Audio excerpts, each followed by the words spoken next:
है। प्रजामंडल आंदोलन, देखो प्रजामंडल आंदोलन की अपन चर्चा करेंगे। आपको कहानियों से ज्यादा फिर से किस पर फोकस करना है? फैक्ट्स। अब एग्जाम में स्टोरी कम और फैक्ट ज्यादा है और थोड़े से डिटेल फैक्ट है, तो अपन सीधे प्रजामंडल में पहला अपन को ये पता होना चाहिए कि प्रजामंडल बन रहे क्यों है, उनका उद्देश्य क्या है। तो सिंपल सा एक सवाल पूछा गया एग्जाम में, प्रजामंडल का उद्देश्य है नागरिकों के अधिकारों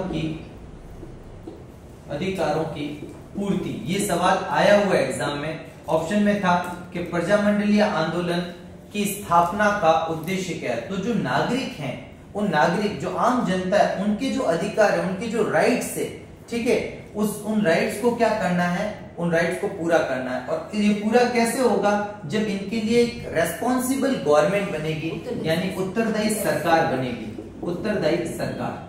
तो सबसे मेन अगर आपसे कोई पूछे उत्तरदायी सरकार की स्थापना, शुरुआत में प्रजामंडल वाले ये चाहते थे कि चाहे रियासत में राजा रहे, हमें उससे कोई दिक्कत नहीं, हमें राव महाराणा उनसे कोई दिक्कत नहीं, हमें क्या करना है? एक ऐसी गवर्नमेंट बनाकर दो जो जिसमें हमारे कुछ लोग, जो चुने गए लोग हों, जो हमारी समस्याओं का निवारण करे, जो हम पर ये एक्स्ट्रा कर या जो सामंती शोषण हो रहा है, जो जागीरदारों का शोषण हो रहा है, वो शोषण समाप्त हो। तो मोटा मोटा आपको समझ में आ गया कि जो नागरिक हैं उनके अधिकारों की पूर्ति करने के लिए उत्तरदायी सरकार यानी रेस्पॉन्सिबल गवर्नमेंट की स्थापना करने के लिए किसकी स्थापना हुई? प्रजामंडलों की स्थापना हुई। और ये इसी स्थापना के लिए इतनी आसानी से तो हुई नहीं, इसके लिए भी क्या करना पड़ा? आंदोलन करना पड़ा। तो वो जो आंदोलन है वो क्या कहलाया? प्रजामंडल आंदोलन। अब अपन सीधा फैक्ट से आएंगे। पहला प्रजामंडल अपन पढ़ेंगे, फिर मैं आपको एक ट्रिक बता दूंगा कि प्रजामंडल और उनकी स्थापना वर्ष कैसे याद रखते हैं। प्रजामंडल और स्थापना, कई बार सीधा सीधा सवाल आता है कि बीकानेर प्रजामंडल की स्थापना कब करी, उदयपुर प्रजामंडल की या मेवाड़ प्रजामंडल की स्थापना कब करी, सीधा सीधा डेट पूछ लेते हैं। तो ट्रिक अपन याद कर लेंगे, उससे अपन डेट याद करेंगे। लेकिन पहले अपन डेट से, ट्रिक से पहले अपन मेन जो फैक्ट है वो पढ़ेंगे। तो आज पहले प्रजामंडल की चर्चा करेंगे, जयपुर प्रजामंडल। इंपॉर्टेंट है, ठीक है। 3-4 प्रजामंडल है जो वेरी इंपॉर्टेंट है, उसमें आपका पहला है जयपुर प्रजामंडल। जयपुर प्रजामंडल, ठीक है, जयपुर प्रजामंडल पढ़ रहे हैं, उसमें मैं आपको पहले जयपुर प्रजामंडल से पूर्व की कुछ घटना बता दूं। जयपुर प्रजामंडल की से पूर्व यानी उसकी अभी स्थापना ही नहीं हुई है, उससे पहले की कुछ घटना जो है वो आप जान लो।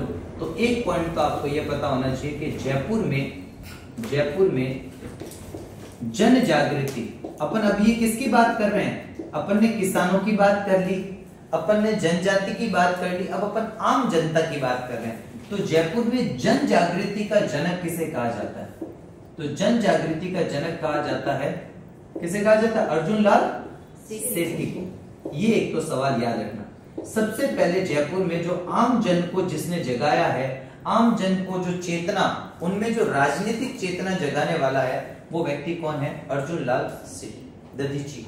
ठीक है, तो ये जो अर्जुन लाल सेठी है, इन्होंने कैसे जगाया? इन्होंने 1907 में एक संस्था की स्थापना की जिसका नाम है वर्धमान स्कूल या वर्धमान पाठशाला।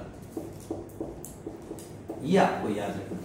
और ये उस समय क्या था? वर्धमान पाठशाला उस समय क्रांतिकारी गतिविधियों का केंद्र था, क्रांतिकारी गतिविधियों का केंद्र। आपने नाम सुने होंगे प्रताप सिंह बारट, जवाहर सिंह बारट, नाम सुने ना? जो केसरी सिंह बारट के बेटे, क्या नाम था? प्रताप सिंह बारट, और उनका भाई जवाहर सिंह बारट, वो इसी विद्यालय से पास आउट थे। तो यहाँ पर जो है क्रांतिकारी गतिविधियां, क्रांतिकारी यहाँ पर आते थे। और अर्जुन लाल सेठी जो होते हैं उन्हें क्या करते थे? राष्ट्र भावना जो है उससे शिक्षित करते थे। बड़े बड़े नेता यहाँ से निकले। तो जयपुर में अगर आपसे मोटा मोटा पूछे कि जन जागृति का जनक किसे कहते हैं, तो अर्जुन लाल सेठी को कहते हैं। जब अपन राजस्थान के प्रमुख व्यक्तित्व पढ़ेंगे तब अर्जुन लाल सेठी पर और डिटेल में, अर्जुन लाल सेठी के लिए कहा गया है कि दधीची जिस दृढ़ता के साथ जिन्होंने जीवन जिया, उसी दृढ़ता से इन्होंने मृत्यु को क्या लगा दिया? गले लगा दिया।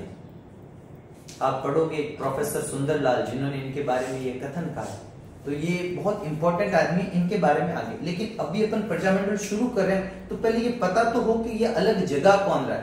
तो शुरुआत में जो जन जागृति करने वाली है। फिर क्या घटना हुई 1927 में जमनालाल बजाज ने 1927 में जयपुर में चरखा संघ की स्थापना करी। कौन से संघ की स्थापना करी? चरखा संघ। ये महात्मा गांधी से प्रभावित थे, महात्मा गांधी से क्या थे? प्रेरित। आप सब जानते हो जमनालाल बजाज जो है उन्हें महात्मा गांधी का 5वां पुत्र भी कहा जाता है। और जमनालाल बजाज जो है वो लंबे समय तक वर्धा महाराष्ट्र में कांग्रेस के कोषाध्यक्ष रहे थे। तो ये जमनालाल जो बजाज हैं सीकर क्षेत्र से संबंध रखते हैं। इन्होंने 1927 में जयपुर में चरखा संघ की स्थापना की और इन्होंने खादी जो है ना, खादी कपड़ा, उसका प्रसार किया, खादी कपड़ा का प्रचार किया, खादी का प्रचार। ये सारी घटनाएं जो थी एक दूसरे से जुड़ी हुई है। एक और घटना याद रखनी प्रजामंडल की स्थापना से पूर्व, वो है अप्रैल, डेट याद रख लो तो याद रख लेना वरना कोई बात नहीं, 5 अप्रैल 1931 को जयपुर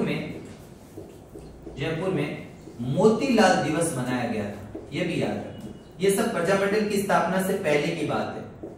मोतीलाल दिवस मनाया था। आप सब जानते हो मैंने जब भीलों का दूसरा चरण बताया था, भील आंदोलन का दूसरा चरण, तो कौन था उसका प्रवर्तक? मोतीलाल तेजावत। उन मोतीलाल तेजावत के लिए इन्होंने 1931 में जयपुर में मोतीलाल दिवस जो होता है वो मनाया। ये सब अभी जयपुर प्रजामंडल गठित नहीं हुआ, उससे पहले की घटना है। तो तीनों घटना याद रखना। जयपुर में जनता को जागृत करने का, उनमें उनके राजनीतिक अधिकारों की अलग जगाने का, चेतना जगाने का जो काम किया वो किसने किया? अर्जुन लाल सेठी। इसी वजह से न केवल जयपुर बल्कि राजस्थान में भी जन जागृति का जनक किसको कहा जाता है? अर्जुन लाल सेठी। पहले ये अजमेर से एक पाठशाला चलाते थे जिसका नाम था जैन प्रचारणी सभा, जिसको शिफ्ट करते हैं कहां पर? जयपुर में। और नाम क्या रखते हैं? वर्धमान पाठशाला। इस वर्धमान पाठशाला में क्रांतिकारी गतिविधियां होती थी और ये क्रांतिकारी गतिविधियों का केंद्र था। बड़े बड़े क्रांतिकारी यहाँ से पास आउट होकर निकले हैं, जिसमें मैंने नाम बताया प्रताप सिंह बारड़, जवाहर सिंह बारड़ जो केसरी सिंह का बेटा थे, भाई थे। ठीक है। जमनालाल बजाज की बात कर रहे हैं, ये गांधी जी से ज्यादा प्रभावित थे। मैंने बताया गांधी जी के 5वें पुत्र। ये सब बातें कहाँ पढ़ेंगे? जब अपन व्यक्तित्व पढ़ेंगे ना तब इनकी डिटेल में चर्चा करेंगे।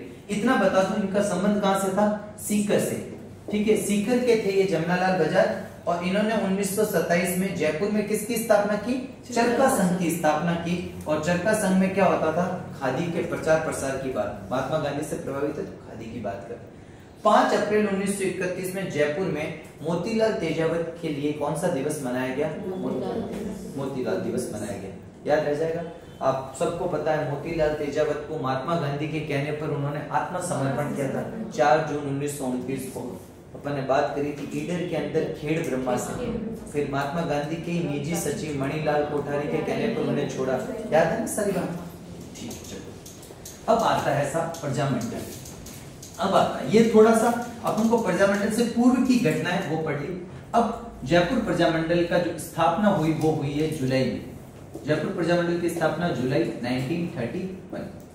पहली बात तो ये पता होनी चाहिए, स्थापना हुई तो ये बात भी आपको पता होनी चाहिए कि राजस्थान का कैसा है प्रथम प्रजामंडल। ये सवाल आया हुआ। राजस्थान का पहला प्रजामंडल कौन सा था? तो राजस्थान का पहला प्रजामंडल है जयपुर प्रजामंडल। सबसे पहले 1931 में जुलाई महीने में इसका क्या हो गया? गठन हो गया। और इसकी स्थापना किसने करी? इसका जो संस्थापक है, ये नाम भी एग्जाम में खूब बार पूछा गया है। क्या नाम है? कर्पूर चंद पाटनी। ये क्या है इसके संस्थापक? हालांकि सहयोग बराबर सहयोग रहा पैसों से वगैरह से। किसका रहा? जमनालाल बजाज का पूरा सहयोग रहा है, जमनालाल बजाज। लेकिन जो धरातल पर काम कर रहा था वो कौन था? कर्पूर चंद पाटनी। लेकिन आपको याद रखना सहयोग किसका रहा है? जमनालाल बजाज का। अभी 2022 या 21 का एक एग्जाम था जिसमें एक कथन था कि जयपुर प्रजामंडल की स्थापना ऐसे डॉट डॉट डॉट डैश कर रखा था तथा कौन से वर्ष में हुई डैश कर रखा था। तो 1931 में वो, उसमें दोनों के ही नाम थे, कर्पूर चंद पाटनी और जमनालाल बजाज। और भी जो विकल्प थे उसमें था 1931 में महात्मा गांधी या कर्पूर चंद पाटनी, महात्मा गांधी या जमनालाल बजाज, इस टाइप के ऑप्शन थे। तो अपन को क्या याद रखना है, 1931 में हुई, कर्पूर चंद पाटनी ने की, और सहयोग किसका है, वित्तीय रूप से सहयोग वगैरह सब किसका है, जमनालाल बजाज। लेकिन क्या हुआ, ये संस्था चल नहीं सकी। ये प्रजामंडल जो होता है वो क्या होता है, मृत प्राय, एक शब्द आता है, मृत प्राय हो गया या निष्क्रिय हो गया। क्या हो गया, निष्क्रिय हो गया, मतलब थोड़े समय के बाद में ये इनएक्टिव हो गया। क्या हो गया, इनएक्टिव, मतलब इसने काम करना बंद कर दिया। मतलब काम करना बंद, मतलब उस तरीके से काम नहीं हुआ जैसे होना चाहिए था। तो ये याद रखना आपने। लेकिन ये मृत प्राय हो गया, निष्क्रिय हो गया, ये इनएक्टिव हो गया।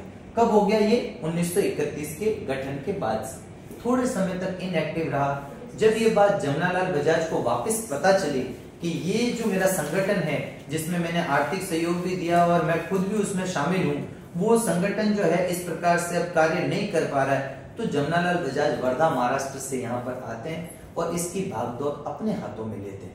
तो इसका पुनः गठन कब होगा, ध्यान से समझना, स्टोरी भी है और साथ ही साथ फैक्ट पर ज्यादा आप फोकस रखना। एग्जाम स्टोरी कम और फैक्ट ज्यादा पूछता है, तो फैक्ट डेटों के साथ याद रखेंगे। 1936 में पुनः गठन हुआ। बार बार पूछा जाता है कि पुनः गठन कब हुआ इसका पुनर्गठन जो होता है वो कब किया गया, इसका पुनर्गठन किया गया 1936 में। किसके द्वारा, जमनालाल बजाज द्वारा। जमनालाल बजाज द्वारा, किसके द्वारा, जमनालाल बजाज द्वारा पुनर्गठन कब किया गया, 1936। तो पहला सवाल कि जयपुर प्रजामंडल का गठन कब हुआ, 1931 में। किसने किया, कर्पूर चंद पाटनी ने। सहयोग किसका है, जमनालाल बजाज। परंतु कुछ समय बाद ये मृत प्राय हो जाता है, निष्क्रिय हो जाता है, इनएक्टिव हो जाता है। तो 1936 में 5 साल बाद, 1931 से 5 साल बाद 1936 में इसका पुनर्गठन जमनालाल बजाज ने किया। और यहाँ पर इसका जो अध्यक्ष बनाया गया, इसका अध्यक्ष बनाया गया चिरंजी लाल मिश्र। ये नाम इंपॉर्टेंट है, याद रखना। तो इसका अध्यक्ष किसको बनाया, चिरंजी लाल मिश्र को, जो पेशे से क्या थे, एडवोकेट, वकील थे। और इसका जो मंत्री बनाया गया, महामंत्री, वो महामंत्री बनाया गया, महामंत्री किसे बनाया गया, हीरालाल शास्त्री को।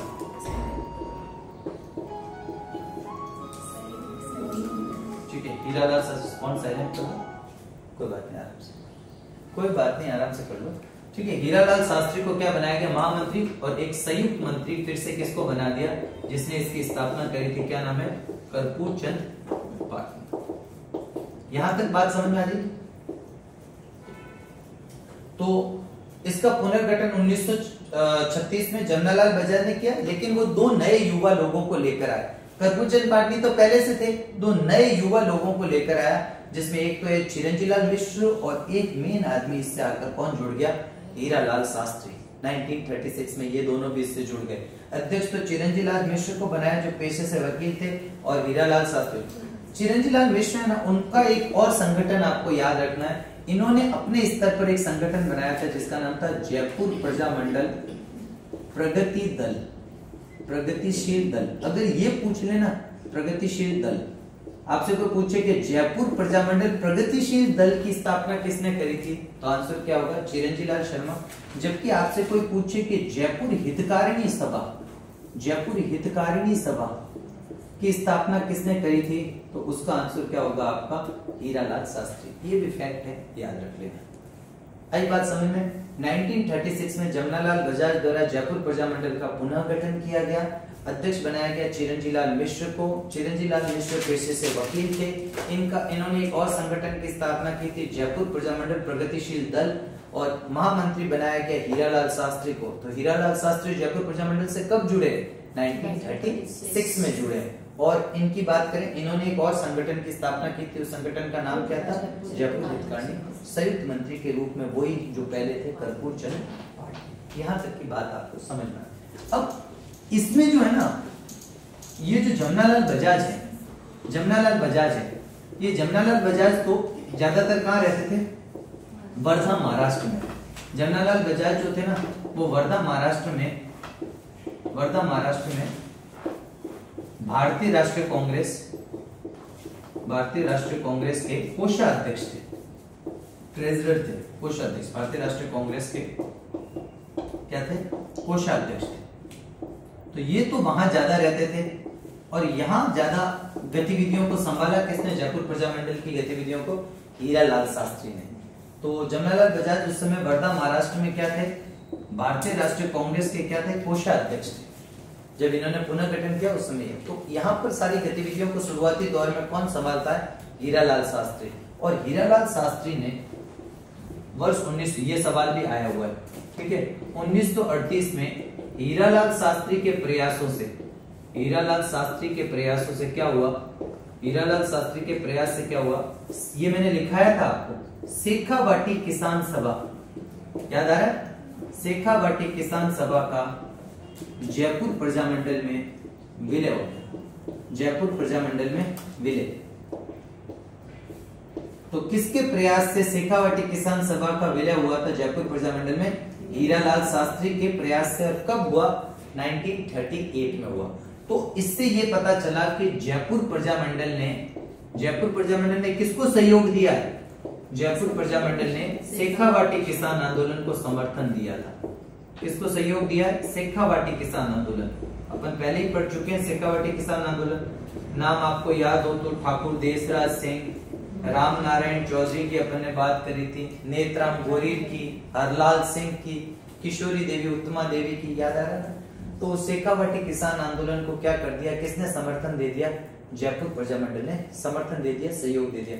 और शेखावाटी किसान सभा आकर किसमें विलय होगी, किसमें मिल गई, जयपुर प्रजामंडल। इससे हुआ क्या, इससे जो बड़े बड़े नेता थे जैसे कि नेत्राम गोरीर, ताड़केश्वर शर्मा, याद आ रहा है, ताड़केश्वर शर्मा जिनका एक हस्तलिखित समाचार पत्र ग्राम बताया था, और एक आगरा से उन्होंने ठाकुर देशराज सिंह के साथ गणेश, याद आ रहा है। एक मैंने नेत्राम गोरीर बताया था जिनकी बेटी कमला बेनीवाल की बात करी थी, जो राजस्थान की पहली महिला मंत्री थी, याद आ रहा है। एक हरलाल सिंह की बात कर रही थी, हरलाल सिंह दुलार, सरदार हरलाल सिंह दुलार, जिन्होंने झुंझुनू के अंदर एक संस्था का गठन किया था, विद्यार्थी भवन, जो ऐसी क्रांतिकारी गतिविधियों का या जनजाति किसान गतिविधियों का केंद्र था। ये सब लोग किससे जुड़ गए अब, क्योंकि जब पूरा शेखावाटी किसान सभा का विलय प्रजामंडल में हो गया तो नए नए नेता इसमें जुड़े। एक और नाम आता है, एक जोशी जी थे इसमें,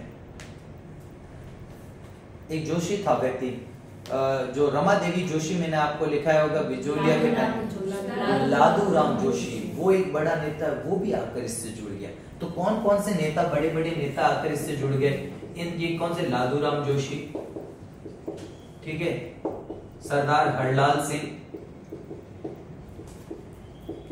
ठीक है, हरलाल सिंह दुलार, ठीक है, इसके अलावा आपका, ठीक है, गोरू सिंह,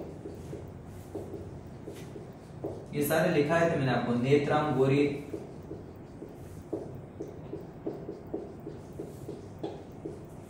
नेत्राम गोरीर, नरोत्तम लाल जोशी, नरोत्तम लाल, और कौन सा नेता है बड़ा जिसमें कौन, नेत्राम गोरीर, सरदार हरलाल सिंह, गोरू सिंह, लादूराम, नरोत्तम लाल जोशी इत्यादि, एक ताड़केश्वर शर्मा, ये सारे लोग भी किससे आकर जुड़ गए। तो ये आपको बार बार नाम आएंगे ना तो आपको पता होगा कि ये जयपुर प्रजामंडल के भी हैं और ये नाम शेखावाटी किसान, क्योंकि शेखावाटी किसान आंदोलन का विलय किसमें हो गया, जयपुर प्रजामंडल। यहाँ तक का कॉन्सेप्ट आपके एकदम क्लियर होना चाहिए। साथ ही साथ जयपुर प्रजामंडल ने एक दिवस मनाया है, इसको मिटा देता हूँ फिर लिखता हूँ। जयपुर प्रजामंडल ने वर्ष 1938 में एक दिवस मनाया और उस दिवस का क्या नाम है, जयपुर प्रजामंडल ने एक दिवस मनाया, जयपुर प्रजामंडल ने दिवस मनाया 38 में, और वो दिवस क्या था, सीकर दिवस। तो सवाल आ सकता है कि किस प्रजामंडल ने सीकर दिवस मनाया था। आप सब जानते हो सीकर किसके अंतर्गत आता था, जयपुर। हालांकि वो एक अर्ध स्वायत्त ठिकाना था जो पूर्ण रूप से जयपुर के कंट्रोल में नहीं था, समझौते के तहत कंट्रोल में था, एग्रीमेंट के तहत। आपने पता ना, सीकर से तो अपन ने शेखावाटी किसान आंदोलन की शुरुआत की थी, ठीक है। तो जयपुर प्रजामंडल से अभी तक अपन ने क्या पढ़ा, दोबारा शॉर्ट में बता रहा हूँ। 1931 में कपूरचंद पाटनी ने स्थापना की। राजस्थान का कौन सा है, प्रथम प्रजामंडल है। मृत प्राय हो गया, निष्क्रिय हो गया, पुनः गठन जमनालाल बजाज ने किया। अध्यक्ष तो बनाया किसको, चिरंजीलाल मिश्र को, और महामंत्री बनाया हीरालाल शास्त्री। जमनालाल बजाज तो वर्धा महाराष्ट्र में भारतीय राष्ट्रीय कांग्रेस के कोषाध्यक्ष थे, तो यहाँ पर गतिविधियां संभाली हीरालाल शास्त्री ने। वर्ष 1938 की बात करें तो 1938 में हीरालाल शास्त्री के प्रयासों से शेखावाटी किसान सभा का विलय किसमें हो गया? जयपुर प्रजामंडल में। इन्होंने सीकर दिवस भी मनाया, शेखावाटी किसान आंदोलन को समर्थन भी दिया और शेखावाटी क्षेत्र के कई नेता जो है वो आकर किसमें मिल गए? जयपुर प्रजामंडल में। सरदार हरलाल सिंह हो गए, नेतराम गोरीर हो गए, नरोत्तम लाल जोशी हो गए, ताड़केश्वर शर्मा हो गए, गोरू सिंह कटराथल हो गए, ठीक है। सारे ये जो होते हैं किससे आकर जुड़ गए? ये इससे आकर जुड़ गए, ठीक है। अब बात आती है आपके पास में कि आगे क्या हुआ। 1938 में क्या हुआ? कौन सी डेट आती है? 8-9 मई 1938 में जयपुर प्रजामंडल का प्रथम अधिवेशन हुआ। जयपुर प्रजामंडल 2-3 बार पढ़ेंगे, आराम से याद हो जाएगा। जयपुर प्रजामंडल का कैसा अधिवेशन हुआ? प्रथम अधिवेशन हुआ। और इस प्रथम अधिवेशन का हुआ नथमल का कटला। एक जगह है नथमल का कटला और ये जगह कहां थी? जयपुर में। जयपुर के नथमल का कटला नामक स्थान पर, ये कैसा स्थान था? नथमल का कटला नामक स्थान पर जयपुर प्रजामंडल का फर्स्ट कॉन्फ्रेंस, फर्स्ट सेशन हुआ, प्रथम अधिवेशन हुआ। और इसकी अध्यक्षता किसने करी? इसकी अध्यक्षता करी जमनालाल बजाज ने। किसने करी? जमनालाल। एक सवाल आया था, यहां पर ही नोट में लिखते थे। 1938 में जयपुर प्रजामंडल का अध्यक्ष कौन था? कौन थे? जमनालाल बजाज। याद रखना 1938 में जयपुर प्रजा, ये नोट में लिख लेना, ये सवाल आया हुआ। 1938 में जयपुर प्रजामंडल का अध्यक्ष कौन है? जयपुर प्रजामंडल का अध्यक्ष जो है वो कौन है? जमनालाल बजाज। कौन है? जमनालाल बजाज। याद रख लेना, ये सवाल में पूछा गया। तो पहला 8-9 मई 1938 को जयपुर प्रजामंडल का फर्स्ट सेशन हुआ, प्रथम अधिवेशन हुआ। स्थान कौन सा है? नथमल का कटला, जयपुर में। अध्यक्षता किसने करी? जमनालाल बजाज ने। तो 1938 में जयपुर प्रजामंडल का अध्यक्ष भी कौन है? जमनालाल बजाज। यहां तक की बात समझ में। अब इसको फेमस करना चाहते थे। ऐसा तो नहीं है कि केवल जयपुर तक, भाई इसको राष्ट्रीय स्तर पर फेमस कब होगा? जब राष्ट्रीय स्तर का कोई नेता आकर यहाँ स्पीच देगा। इन्होंने गांधी जी से ये स्पीच देने का, गांधी जी फ्री नहीं थे तो उन्होंने किसको भेज दिया? अपनी पत्नी को कि कस्तूरबा जी आप जाओ, आप महिलाओं को क्या करो? संबोधित करो। तो अगले दिन 10 मई 1938 को यहाँ पर कौन आई? कस्तूरबा गांधी। कस्तूरबा गांधी। और कस्तूरबा गांधी ने महिलाओं को संबोधित किया। महिलाओं को क्या किया? संबोधित किया। महिलाओं को संबोधित किया। और ये संबोधित कहाँ किया इन्होंने? वही सेम टू सेम स्थान कौन सा है? नथमल का कटला। नथमल का कटला। और ये कहाँ पर है? अब आप सब जानते हो जमनालाल बजाज के गांधी जी से अच्छे संबंध थे, तो गांधी जी इनकार नहीं कर पाए, बस ये बताया कि मैं तो थोड़ा बिजी हूँ। यहाँ पर कौन आ जाएगी? मेरी पत्नी कस्तूरबा गांधी। और महिलाओं को संबोधित किसने किया? कस्तूरबा गांधी ने। अगले दिन 10 मई 1938। ये पहली प्रारंभिक घटना है, ठीक है। चाहे डेट याद रहे ना रहे, मेन घटना तो याद रही जाएगी, वर्ष तो याद रही जाएंगे, ठीक है। सन तो याद रह जाएंगे, डेट वगैरह याद नहीं रहे कोई दिक्कत नहीं, डेट भूल जाते हैं, ठीक है। एग्जामिनर डेट से रिगार्डिंग 1 या 2 ही सवाल पूछते हैं, तो डेट याद रहे ना रहे, कम से कम आप बहुत इंपॉर्टेंट डेट होगी उसको अपन लिख लेंगे, जिससे लगेगा कि उसका तो फिक्स है आने का सवाल। अब क्या हुआ, जब भी कोई चीज फेमस होती है तो सबसे पहले राजाओं की हालत खराब होती है। तो जयपुर रियासत के महाराजा को लगा यार ये प्रजामंडल तो धीरे धीरे अपने लिए नासूर बनता जा रहा है, धीरे धीरे लोकप्रिय होता जा रहा है। तो लोकप्रिय होता जा रहा है तो अपन सीधा क्या कर रहे थे, इसको बैन करो, इसको अपने हाथ में है ना, प्रतिबंध लगा दो। तो इन्होंने 1939 में जयपुर प्रजामंडल को अवैध घोषित कर दिया। अवैध घोषित कर दिया किसने किया? अवैध घोषित जयपुर रियासत ने, अवैध घोषित जयपुर रियासत ने या जयपुर महाराजा ने, ठीक है। जयपुर महाराजा ने अवैध घोषित किया। अवैध तो घोषित किया क्या, एक व्यक्ति को गिरफ्तार और कर लिया। कौन इनका मेन सारा कर रहा है काम पैसे से? जमनालाल बजाज। तो जमनालाल बजाज को क्या कर दिया इन्होंने? गिरफ्तार, कि ना रहेगा बांस ना बजेगी बांसुरी। पर ये बांस भी रहा और इसने बांसुरियां भी बजाई। कैसे बजाई देगी, ठीक है, कैसे बजाई अपन देखते हैं। तो गिरफ्तार कर लिया जमनालाल बजाज को। अब लोगों ने क्या किया? लोगों ने किया कि जब तक जमनालाल बजाज को आप नहीं छोड़ोगे हम क्या करेंगे? सत्याग्रह। और सत्याग्रह करके जान पूछ के बोला कि तुम जेल ही बढ़ना चाहते हो तो अब हम लोग गिरफ्तारी देंगे। 6000 लोगों ने उस दिन गिरफ्तारी दी। कौन से दिन? 5 फरवरी 1939 को इसके विरोध में, किसके विरोध में? इस गिरफ्तारी के विरोध में, ठीक है। गिरफ्तारी के विरोध में क्या किया? गिरफ्तारी के विरोध में सत्याग्रह किया। क्या किया? सत्याग्रह किया। गांधी जी से प्रभावित है सब लोग, तो इन्होंने क्या किया? सत्याग्रह। 5 फरवरी 1939 को किसकी गिरफ्तारी के विरोध में? जमनालाल जी की गिरफ्तारी के विरोध में सत्याग्रह किया और 6000 लोगों ने गिरफ्तारी दी कि हमें आप गिरफ्तार करके जेल में डाल। यहां से जो बात याद रखने लायक है वो महिलाओं की। यहां जो महिलाओं के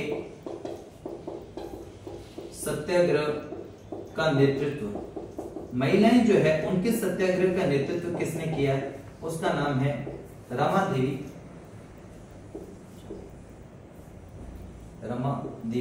देशपांडे। रमादेवी देशपांडे ने महिलाओं के सत्याग्रह का क्या किया है? नेतृत्व किया। और इसकी जो सहयोगी महिलाएं हैं इनके नाम याद रख लेना, कई बार इन नाम में से उठा के पूछ लेता है। तो एक है इंदिरा देवी, ठीक है, एक है विद्या देवी, एक है शारदा देवी, एक है सावित्री देवी और एक है सुशीला गोयल।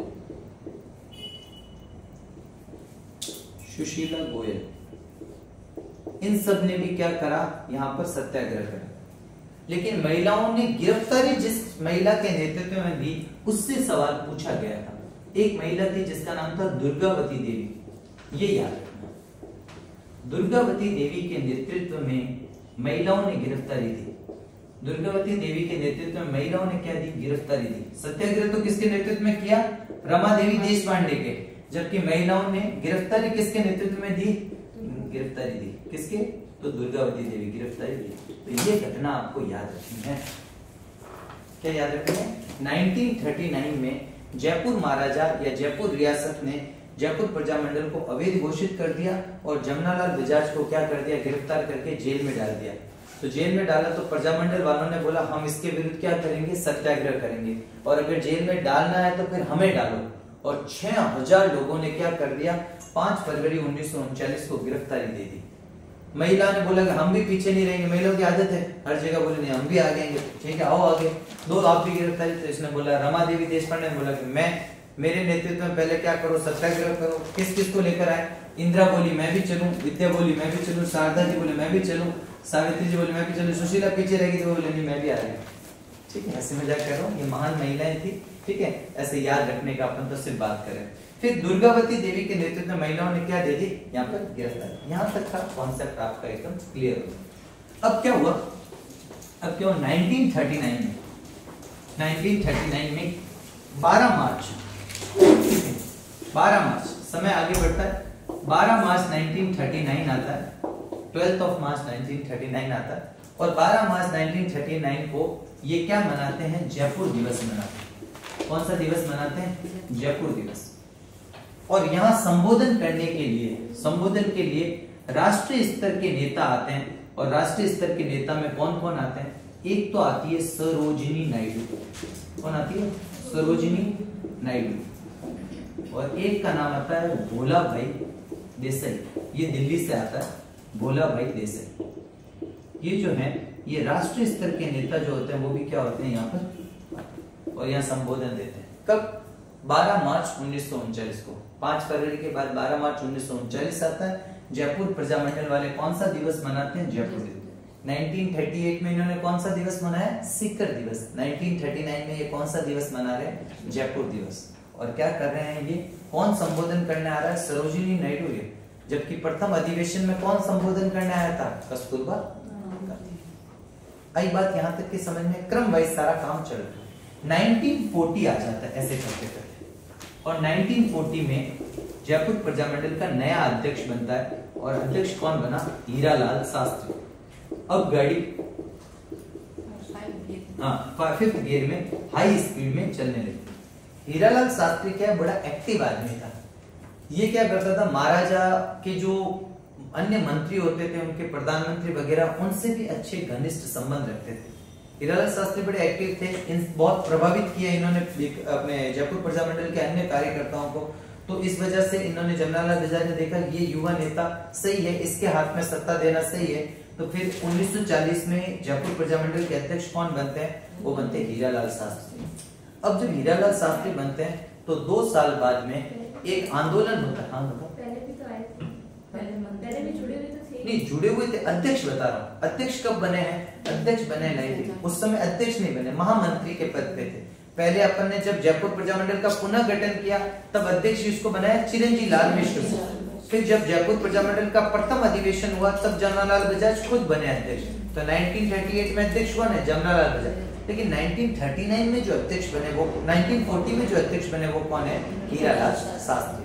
जमनालाल बजाज को जब गिरफ्तार कर लिया गया, जमनालाल बजाज, हीरालाल शास्त्री क्या बने, अध्यक्ष। अब इसी दौरान 1942 में, 1942 में गांधी जी ने एक आंदोलन छेड़ दिया अंग्रेजों के विरुद्ध। कौन सा आंदोलन, क्विट इंडिया मूवमेंट, भारत छोड़ो आंदोलन।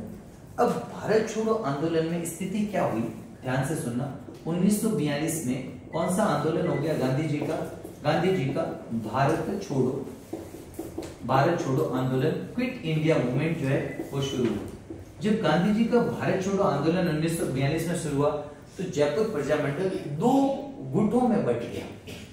कैसे, एक गुट जिसने बोला कि हम जयपुर प्रजामंडल भारत छोड़ो आंदोलन में भाग लेंगे, और एक गुट जिसने बोला हम जयपुर प्रजामंडल में भाग नहीं लेंगे। हुआ क्या, ध्यान से सुनना। भारत छोड़ो आंदोलन के दौरान जयपुर प्रजामंडल जो है, जयपुर प्रजामंडल के अध्यक्ष जो है, क्या नाम है, हीरालाल शास्त्री। तो 1942 में आपसे ये सवाल ऐसी चीज आया हुआ है कि भारत छोड़ो आंदोलन के समय जयपुर प्रजामंडल के अध्यक्ष कौन थे। तो 1938 में तो जमनालाल बजाज, और 1942 में अध्यक्ष कौन है, ये आप याद रखना। दोनों ही सवाल पूछे गए। 1938 में तो जमनालाल बजाज थे जब प्रथम अधिवेशन हुआ था, जबकि 1942 में भारत छोड़ो आंदोलन के समय जयपुर प्रजामंडल के अध्यक्ष कौन है, हीरालाल शास्त्री। अब हुआ क्या था, हीरालाल शास्त्री और जयपुर के प्रधानमंत्री मिर्जा इस्माइल, बताया था मैंने नाम, इनके बीच में अच्छे संबंध थे। तो ये बैठे बैठे कहीं बैठे होंगे, बैठक में आपस में मिले होंगे, तो हीरालाल शास्त्री ने अपनी समस्या बताई होगी। तो उन्होंने बोला कि कोई बात नहीं, तेरी जो समस्या है उसका सुलटारा कर देंगे, मतलब मौखिक सहमति दे दी। और मेन कौन सी चीज को सहमति दे दी, उत्तरदायी सरकार की स्थापना। हीरालाल शास्त्री जी आए, अन्य कार्यकर्ताओं से बोला यार आज तो काम बन गया अपना। तो कि कैसे, तो बोले मेरे को जो जयपुर के प्रधानमंत्री उन्होंने मेरे को कमिटमेंट दे दी, आश्वासन दे दिया कि तुम्हारी सारी मांगे मान लूंगा। तो बोले उन्होंने बदले में क्या बोला, कि उन्होंने बदले में बोला अपन को भारत छोड़ो आंदोलन में भाग नहीं लेना। तो बोले यार ये तो अपन कल को भाग नहीं लेंगे और ये तो पलट जाएंगे राजा, तो फिर क्या करें। तो बोले अपन एक एग्रीमेंट करवा लेते हैं, और वो एग्रीमेंट फेमस हुआ जेंटलमैन एग्रीमेंट के नाम से। बात समझना, हीरालाल शास्त्री तो लेते ही भारत छोड़ो आंदोलन में भाग, लेकिन इनकी किससे बात हुई, मिर्जा इस्माइल से। मिर्जा इस्माइल से क्या हुई बात, कि हम क्या करेंगे, आपके उत्तरदायी शासन की स्थापना करने में आपकी सहायता करेंगे, तो तुम क्या करना, तुम भारत छोड़ो आंदोलन में भाग मत लेना। हीरालाल शास्त्री ने बोला ठीक है, मैं अपने कार्यकर्ताओं से बात करता हूँ। आया प्रजामंडल में, अन्य कार्यकर्ताओं से बोला कि भाई ऐसी बात हुई। तो बोले क्या इसका जस्टिफिकेशन है, क्या पता वो करे नहीं करे लिखित में। तो बोले मैं एग्रीमेंट कराने जाऊंगा। लेकिन उसी बीच में कुछ ऐसे लोग थे जो इस बात से सहमत हैं, क्या गांधी जी भारत छोड़ो आंदोलन चला रहे हैं और तुम सिर्फ जयपुर तक सीमित हो, बात अंग्रेजों को भारत से बाहर निकालने की, और तुम। तो कुछ जो सदस्य थे जयपुर प्रजामंडल के वो इस प्रजामंडल से अलग हो गए, और वो जो अलग हुए उन्होंने एक अपना नया संगठन बनाया जिसका नाम है आजाद मोर्चा। सबसे पहले आरएस एग्जाम में सवाल आया था, आजाद मोर्चा का संबंध किससे है, तो जयपुर प्रजामंडल से। आजाद मोर्चा किससे अलग हुआ था, तो कहानी समझ में आई। अब पहले अपन लिखेंगे कि 1942 में 17 सितंबर 1942 को एक एग्रीमेंट हुआ। उस एग्रीमेंट का नाम था जेंटलमैन एग्रीमेंट। दोनों ही पढ़े लिखे लोग थे, इसलिए दोनों ही क्या है, जेंटलमैन। अपन नहीं कहते आज जेंटलमैन बन के कहां चला है, तो इस वजह से दोनों के बीच में जेंटलमैन एग्रीमेंट। ये एग्रीमेंट, पहली बात तो आपको याद रखना, ये डेट अभी तक की जो डेट याद रखनी है ना, वो एक तो ये याद रखना, 17 सितंबर 1942 को एग्रीमेंट हुआ और ये किस किस के मध्य हुआ है ये याद रखना। तो जयपुर के जो पीएम हैं, जयपुर के जो दीवान हैं, प्रधानमंत्री हैं, उनका नाम है मिर्जा इस्माइल, मिर्जा इस्माइल। ठीक है, ये बहुत इस्माइल करते होंगे इसलिए नाम रख दिया होगा बचपन में इनका। ठीक है, जबकि जयपुर प्रजामंडल के अध्यक्ष कौन है? जयपुर प्रजामंडल के जो अध्यक्ष हैं, जयपुर प्रजामंडल के जो अध्यक्ष है, उन अध्यक्ष का क्या नाम है? हीरालाल शास्त्री। तो याद रखना, भारत छोड़ो आंदोलन के समय जयपुर प्रजामंडल के अध्यक्ष कौन है? इन दोनों के मध्य ये समझौता हुआ। अब एग्रीमेंट हुआ तो ऐसा तो है नहीं कि कोई कागज पे दोनों साइन करके आ गए, कुछ ना कुछ शर्तें लिखी होगी, तो इसकी अपन शर्तों की चर्चा करेंगे। ठीक है, पहले ये बात आपको समझ में आनी चाहिए एग्रीमेंट हुआ क्या। तो भारत छोड़ो आंदोलन में भाग लेने को लेकर एक एग्रीमेंट होता है 17 सितंबर 1942, जेंटलमैन एग्रीमेंट, जो किस किस के मध्य? मिर्जा इस्माइल के मध्य और हीरालाल शास्त्री के मध्य। एग्जाम में कई बार सवाल पूछा गया। आगे बढ़ते हैं। ठीक है, अब इस एग्रीमेंट की कुछ शर्तें हैं, उस शर्तों पर चर्चा कर लेते हैं। क्या क्या शर्तें हैं एग्रीमेंट की? कुछ शर्तें अपन को तो मेन शर्त याद रखनी है कि मेन शर्त क्या है सबसे। देखो, पहली शर्त जयपुर रियासत ने रखी। जयपुर रियासत ने क्या रखी कि जयपुर प्रजामंडल भारत छोड़ो आंदोलन में भाग नहीं लेगा। भारत छोड़ो आंदोलन में क्या नहीं लेगा? भाग नहीं लेगा। भारत छोड़ो आंदोलन में भाग नहीं लेगा। ये शर्त किसने रखी? ये शर्त रखी मेवा अपने जयपुर रियासत ने। दूसरी शर्त वापस प्रजामंडल वालों ने रखी कि ठीक है हम भाग नहीं लेंगे, लेकिन आप क्या करोगे? आप क्या करोगे? उत्तरदायी शासन की स्थापना करोगे। उत्तरदायी शासन की, उत्तरदायी सरकार या उत्तरदायी शासन की जल्द से जल्द, उत्तरदायी शासन की जल्द से जल्द स्थापना करोगे। जल्द से जल्द स्थापना होगी। ठीक है, या कौन करेगा स्थापना? कौन करेगा? जयपुर रियासत करेगा। जयपुर रियासत जो होता है, जयपुर रियासत क्या करेगा? जयपुर रियासत करेगा। जल्द से जल्द क्या करेगा? उत्तरदायी शासन की क्या करेगा? स्थापना करेगा। ये प्रजामंडल ने उनको बोला। दूसरा, प्रजामंडल ने बोला कि आप हमारी सभा पर, प्रजामंडल की जो सभा होगी ना, उस प्रजामंडल की सभा पर सीधी कार्रवाई नहीं करोगे। सभा जो अपने क्या कहते हैं, प्रजामंडल की सभा पर सीधी कार्रवाई नहीं होगी, कोई कार्रवाई नहीं करोगे आप। एकदम आते यूं नहीं कि आते ही आपने हमको सबको गिरफ्तार कर दिया, सीधी कार्रवाई नहीं होगी। ठीक है ना, हम कभी सभा करें तो आप आकर गिरफ्तार नहीं कर सकते। यानी कि ये क्या कह रहे हैं? शांतिपूर्ण तरीके से सभा करने की अनुमति हो। शांतिपूर्ण तरीके से सभा करने की अनुमति, सभा जुलूस, ठीक है, करने की क्या हो? अनुमति हो। उन्होंने बोला ठीक है, मिर्जा इस्माइल ने बोला ठीक है, तुम्हें उत्तरदायी शासन में स्थापित करके दे दूंगा। तुम चाहो जब तुम्हारे शांतिपूर्ण तरीके से जुलूस निकालो, सभा करो, मुझे कोई फर्क नहीं पड़ता। तुम प्रदर्शन करना चाहो, कोई बात नहीं, सरकार के खिलाफ भी भले प्रदर्शन करो, कोई बात नहीं, तुम कर सकते। और क्या चाहिए बता? कि सर एक चीज और चाहिए मेरे को, कि जो ब्रिटिश सरकार है, इस ब्रिटिश सरकार का युद्ध में, ब्रिटिश सरकार की युद्ध में आप सहायता नहीं करोगे। युद्ध में जन धन से सहायता नहीं करोगे, जन धन से सहायता नहीं दोगे। मतलब जो ब्रिटिश सरकार युद्ध लड़ती है अन्य देशों के साथ, सहायता नहीं करोगे, उसमें आप हमको नहीं भेजोगे।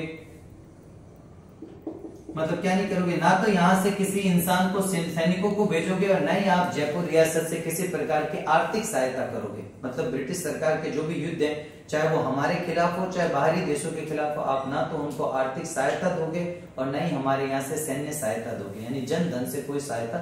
इसने बोला ठीक है भाई, इतनी सी बात मान ली थी।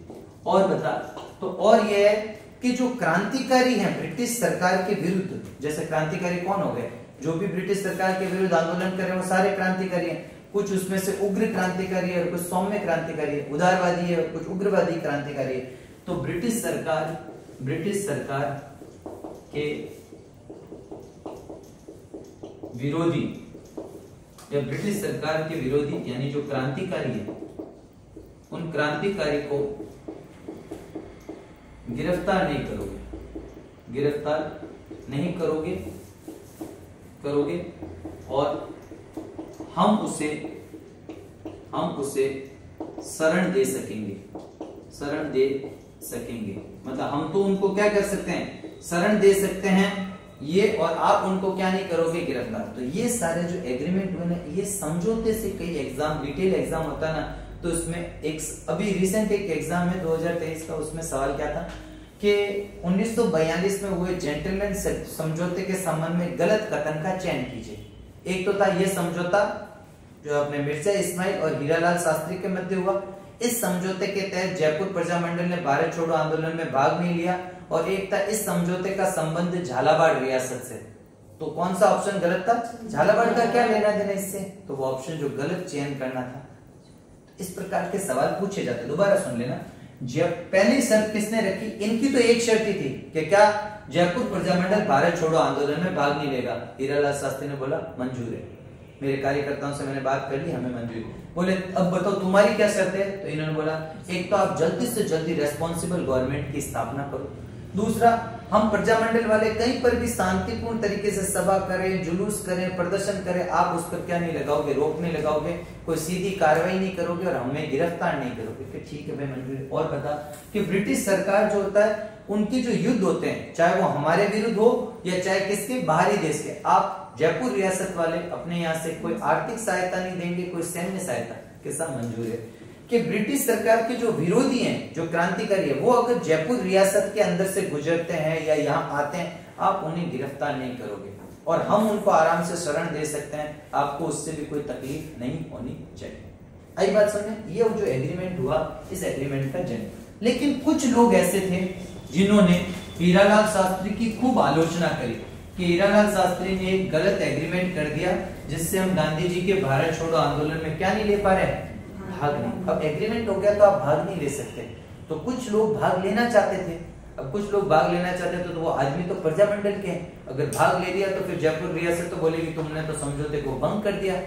तो हीरालाल शास्त्री ने बोला तुम्हें भाग लेना है, तुम हमसे अलग हो जाओ, अगर तुम्हें भाग लेना है तो हमसे अलग हो। जयपुर प्रजामंडल तो भाग नहीं लेगा क्योंकि अध्यक्ष मैं हूं, तो मैं फैसला करूंगा। यहाँ का बाजीराव सिंघम कौन है, मैं हूं, तो यहाँ तो मेरी चलेगी। तो फिर उनसे कुछ लोग अलग हो गए और जो अलग हुए वो क्या कहलाए, आजाद मोर्चा। इन्होंने बोल दिया कहता माजी, हाँ। तो फिर अब आजाद मोर्चा कौन है, पहले तो आपको समझना चाहिए आजाद मोर्चा है क्या। जयपुर प्रजामंडल से अलग हुए, जयपुर प्रजामंडल से ठीक है अलग हुए असंतुष्ट कार्यकर्ता जो भारत छोड़ो आंदोलन में भाग लेना चाहते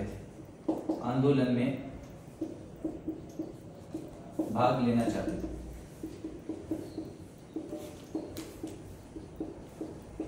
आई बात समझे।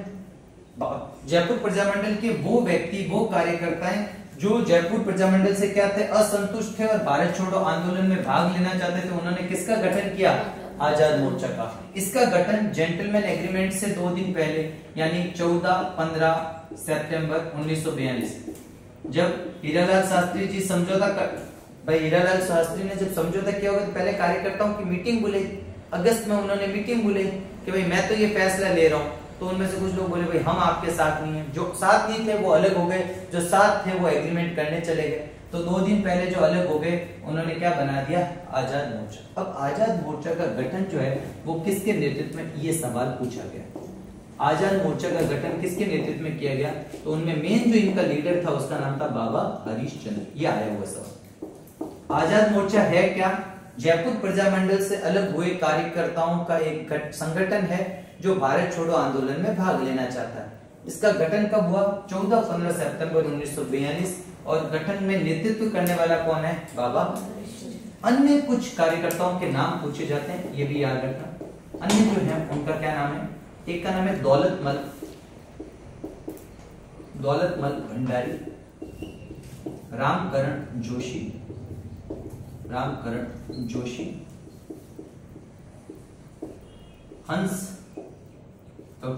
हंस राज डे, हंसराज डे, गुलाब चंद कासलीवाल, इसके घर पे गुलाब चंद कासलीवाल था ना, इनके घर में कार्यालय बना था। किसका? Head office. किसका ऑफिस बना? आजाद मोर्चा का ऑफिस। किसका बना? आजाद मोर्चा। किसके घर पे? अगर पूछ ले कभी क्या आजाद मोर्चा का जो ऑफिस है वो किसके घर पे संचालित होने लगा, तो गुलाबचंद कासलीवाल के घर पर।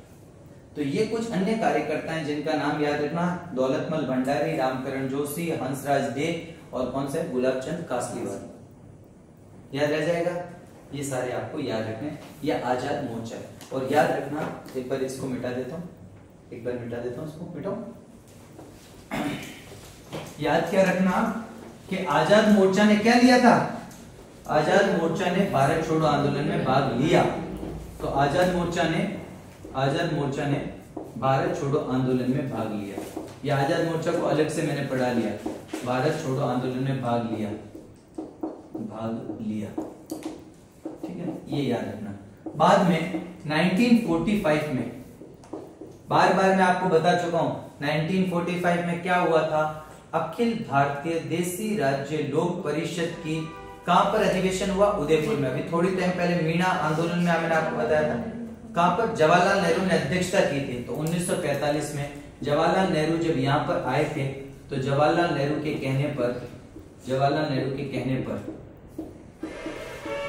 क्या हुआ? इनके कहने पर आजाद मोर्चा व जयपुर प्रजामंडल का विलय हो गया। तो जयपुर प्रजामंडल से ही अलग हुआ था आजाद मोर्चा, और वापस आकर किसमें मिल गए ये लोग? जयपुर प्रजामंडल। मतलब आपस में वापस दोस्ती हो गई, फ्रेंड्स फॉर एवर वाली दोस्ती इनकी हो गई, ठीक है, दोस्ती नहीं टूटे। तो ये आपको घटना याद रखनी। मैंने जयपुर प्रजामंडल में ही आजाद मोर्चा। तो अगर आपसे कोई पूछे कि क्या जयपुर के लोगों ने भारत छोड़ो आंदोलन में भाग लिया था? हाँ, जयपुर के लोगों ने भारत छोड़ो आंदोलन में भाग लिया कि नहीं लिया? आजाद मोर्चा ने लिया, तो जयपुर के तो लोग हैं। सवाल है जयपुर प्रजामंडल ने भारत छोड़ो आंदोलन में भाग लिया? नहीं लिया। तो फिर जयपुर से किसने भाग लिया? आजाद मोर्चा ने। इवन जो हीरालाल शास्त्री जो समझौता कर रहे हैं, उनकी पत्नी जो रत्ना शास्त्री है, जो वहां पर एक विद्यापीठ चलाती थी निवाई टोंक में, वनस्थली विद्यापीठ, वहां से छात्राओं को उसने भाग लेने के लिए यूपी भेजा था। मतलब वो खुद भारत छोड़ो आंदोलन, उनको खुद को, मैं कह रहा हूं सर्वत्र हीरालाल शास्त्री के इस फैसले की आलोचना हुई थी कि आपको भारत छोड़ो आंदोलन में भाग लेना था। ऐसा भी क्या दोस्ती निभानी मिर्जा इस्माइल के साथ? ऐसा भी क्या एग्रीमेंट करना कि आपने भारत छोड़ो आंदोलन में ही भाग नहीं लिया? तो ध्यान से सुनना, क्या हुआ था? 1942 में गांधी जी ने भारत छोड़ो आंदोलन चलाया। जयपुर प्रजामंडल के कार्यकर्ता दो गुट में बट गए, कुछ ने बोला भाग लेंगे, कुछ ने बोला भाग नहीं। हीरालाल शास्त्री के नेतृत्व में जो जयपुर प्रजामंडल के लोग थे, उन्होंने जेंटलमैन एग्रीमेंट कर दिया 17 सितंबर 1942 को जयपुर के प्रधानमंत्री मिर्जा इस्माइल के साथ, जिसकी संधि शर्तें थी कि हम जयपुर प्रजामंडल में भाग नहीं लेंगे, बदले में आप हमको उत्तरदायी शासन की स्थापना करके दोगे, हमारे सभा, हमारे जुलूस, हमारे प्रदर्शन पर रोक नहीं लगाओगे, हम बाहर से आए ब्रिटिश सरकार के विरोधी क्रांतिकारियों को शरण दे सकते हैं, उसमें आप रोक टोक नहीं करोगे, साथ ही साथ आप ब्रिटिश सरकार को किसी प्रकार के आर्थिक या किसी प्रकार की सैन्य सहायता नहीं दोगे। इस समझौते के तहत जयपुर प्रजामंडल ने तो भाग नहीं लिया भारत छोड़ो आंदोलन से, लेकिन उससे अंदर से निकला हुआ एक संगठन आजाद मोर्चा, जिसका गठन है वो 14-15 सितंबर 1942 को हुआ, और उसकी स्थापना किसके नेतृत्व में? बाबा हरिश्चंद्र के नेतृत्व में हुई। अन्य कार्यकर्ता में रामकरण जोशी, दौलतराम भंडारी, इसके अलावा आपका हंसराज डे, इसके अलावा गुलाबचंद कासलीवाल, ये सब जो थे वो अन्य कार्यकर्ता थे। गुलाबचंद कासलीवाल के घर पे इस आजाद मोर्चा का कार्यालय ऑफिस चलता था। इस संगठन ने आज भारत छोड़ो आंदोलन में भाग लिया। तो जयपुर ने तो भाग लिया है, लेकिन जयपुर प्रजामंडल के नेतृत्व में नहीं लिया, बल्कि आजाद मोर्चा के नेतृत्व में लिया। यहाँ तक की बात एकदम क्लियरली समझ में आई।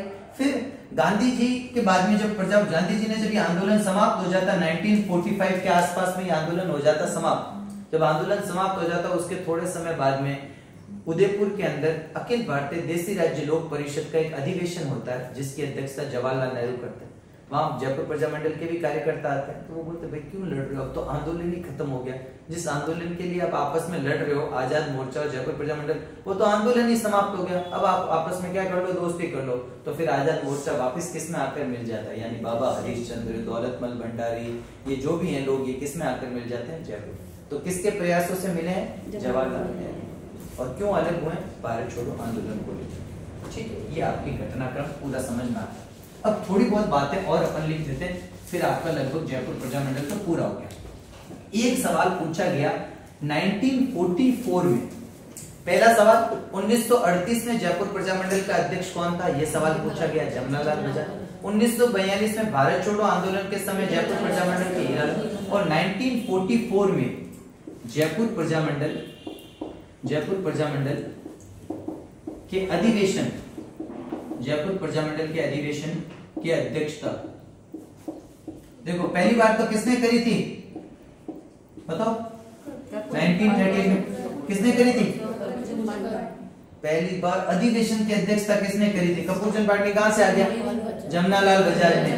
लिखवाया था ना 8-9 मई रतमल का कटला, ठीक है। 1938 में किसने की थी, वो की थी आपके जमनालाल बजाज ने। और 1944 में जयपुर प्रजामंडल के अधिवेशन की अध्यक्षता कौन करा, उन्हीं की पत्नी, क्या नाम है, जानकी देवी। ऐसे करोगे तो कैसे काम। रत्ना शास्त्री जो है वो किसकी है, हीरालाल शास्त्री की पत्नी है। जबकि ऐसे पत्नी ही चेंज कर रहे आप तो वो कौन है, जानकी देवी बजाज जो है वो जमनालाल बजाज की क्या पत्नी, इन्होंने। तो ये सवाल भी पूछा गया कि 1944 में जयपुर प्रजामंडल के अधिवेशन की अध्यक्षता किसने की है, वो की है जानकी देवी बजाज ने। यहाँ तक की बात आ। अब एक तरफ तो ये सब चल रहा था, दूसरी तरफ जयपुर रियासत का रुख थोड़ा नरम हो चुका था। जयपुर रियासत का किसके लिए, प्रजामंडल के लिए। थोड़ा वो वैसे वो मॉडर्न सोच के लोग थे। इवन वहां की जो महारानी थी वो तो हड़ताल करने लग गई थी, उन्होंने तो भूख हड़ताल कर दी थी कि इनको इनके हक दिलाओ। गायत्री देवी आपने नाम सुना होगा।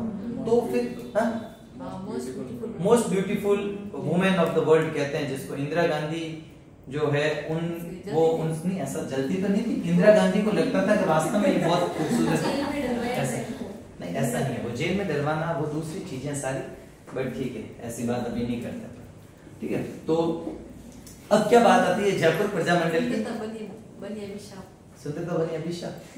अब आगे की बात करते, देखो अब क्या हुआ, जयपुर रियासत ने संवैधानिक सुधार के लिए काम शुरू किए। ये एक अलग, इसी के अंतर्गत है लेकिन ये एक अलग चीज है। वापस जयपुर रियासत ने संवैधानिक सुधार के कार्य किए, संवैधानिक सुधार के कार्य। अब हुआ क्या, देखो सबसे पहले 1942 में संवैधानिक अधिकार देने के लिए एक समिति का गठन किया। एक क्रम वाइज काम चलेगा। 1942 में जयपुर रियासत ने संवैधानिक सुधार के लिए समिति का क्या किया, गठन। समिति बन गई। समिति को काम सौंपा गया कि बताओ कैसे काम करें कि उत्तरदायी सरकार बने। तो बोले आप पहले तो एक समिति बनाओ। समिति ने 1943 में अपनी रिपोर्ट दी और रिपोर्ट में क्या बोला, रिपोर्ट में बोला आप एक व्यवस्थापिका बनाओ। व्यवस्थापिका यानी एक संसद बनाओ। क्या बनाओ, संसद। और संसद कैसी बनाओ, उसमें 2 सदन रखो। एक सदन का नाम रखो प्रतिनिधि सभा, एक सदन होगा जिसका नाम होगा प्रतिनिधि सभा, और एक सदन का नाम होगा विधानसभा। जैसे आज भी संसद होती है ना, लोकसभा राज्यसभा, वैसे जयपुर प्रजामंडल ने 1943 में ही इस रियासत द्वारा जो समिति का गठन किया उसने अपनी रिपोर्ट में कह दिया।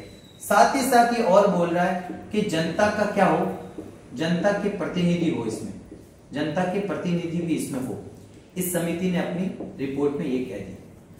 जब ये रिपोर्ट में कह दिया तो 1944 में हुआ कि भाई चलो इनको दो इनके अधिकार। संवैधानिक सुधार की क्या कर ली, घोषणा कर ली।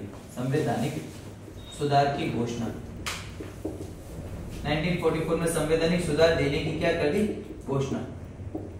अब घोषणा हुई तो 1945 में बोले ऐसे तो कैसे दें, तो बोले चुनाव करवा देते हैं। कुछ लोग जयपुर रियासत के आ जाएंगे और कुछ लोग जो हो जाएंगे वो कहां के आ जाएंगे, प्रजामंडल के। पता लग जाएगा सब और किस हिसाब से आगे का काम करना है।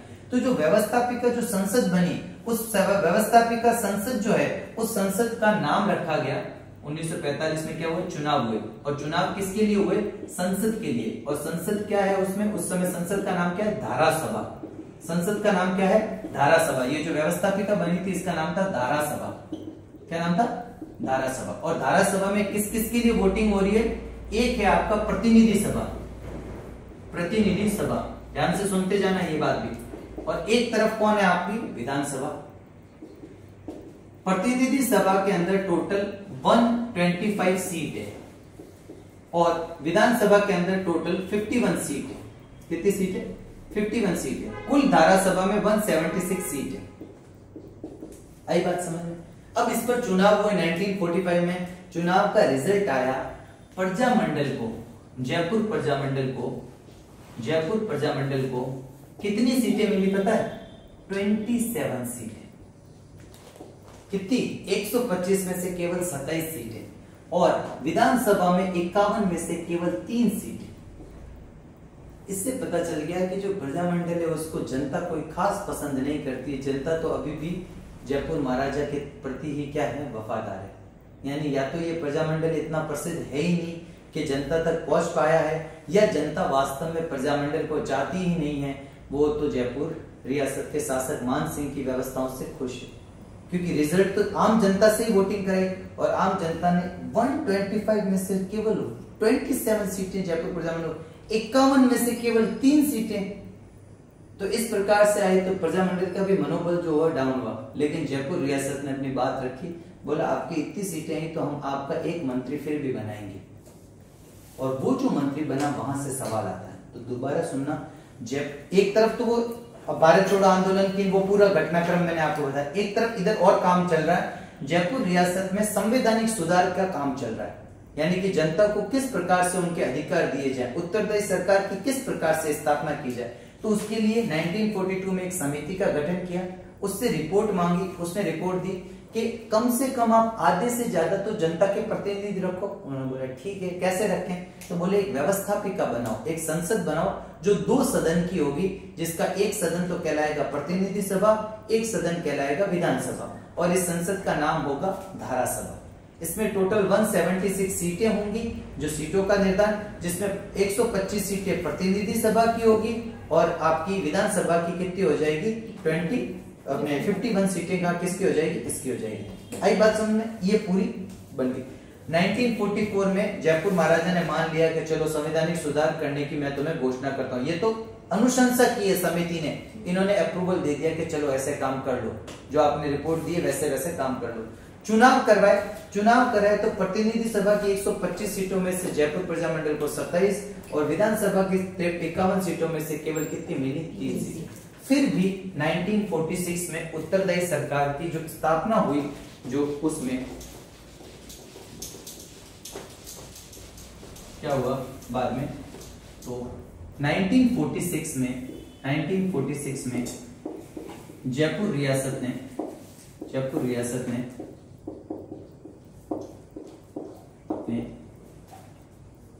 देवी शंकर, ये इंपॉर्टेंट नाम है, याद रखना, देवी शंकर तिवारी, क्या नाम है, देवी शंकर तिवारी को प्रथम गैर सरकारी मंत्री बनाया।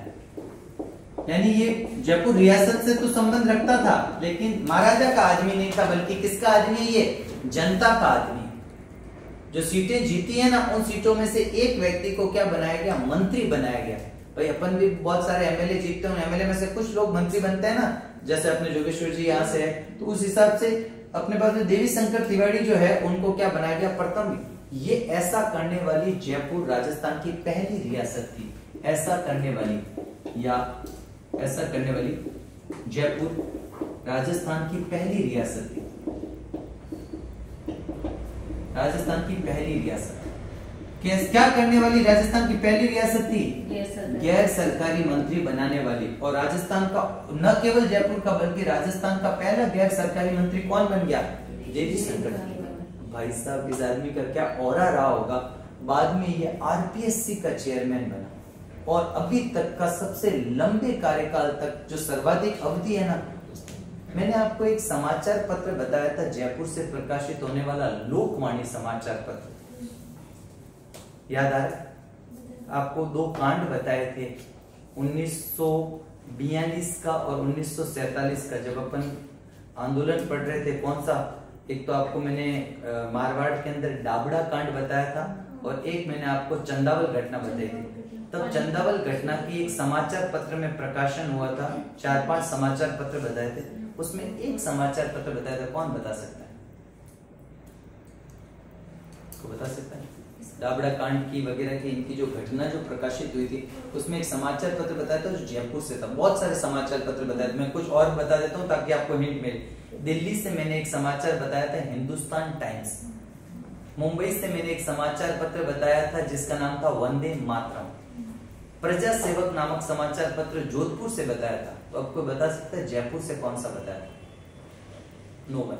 लोकवाणी नामक एक समाचार, वो लोकवाणी समाचार पत्र किस आदमी ने चलाया? देवी शंकर तिवारी। और किसकी याद में? जमुना लाल बजाज की।